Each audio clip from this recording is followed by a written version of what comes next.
The house finally went into contract after 8 weeks. But then the buyer flew in from out of state, looked at the property, and walked away. One of the most confusing times for a home seller can be when your home has been sitting on the market for a long time and you get an offer from somebody who's never even seen your house. Sure, maybe they've done a virtual walkthrough, but they've never stepped foot in the town, let alone your neighborhood and your house. Now, this doesn't necessarily scream, run away, go find another buyer, because there are plenty of people who just don't have the capability of getting to that state or that city and looking at houses before they move there.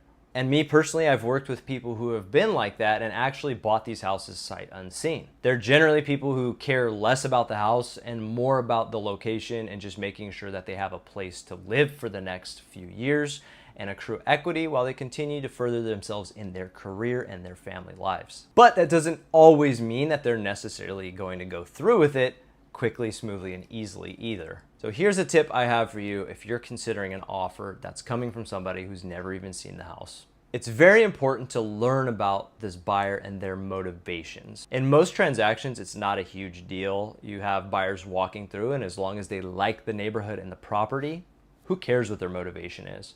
But when they're an out of state or out of the area buyer and they've never even seen the property, you want to know what things matter to them.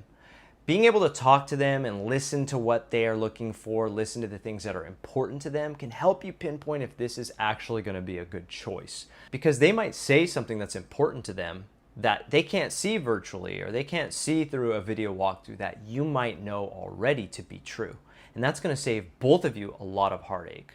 So having the opportunity to even agent to agent or seller and agents and buyer together, having a conversation, figuring out what it is that they're looking for and why they're moving to the area could be very, very beneficial for both of you. It's not a very common thing, and there are many realtors who would scoff at that idea.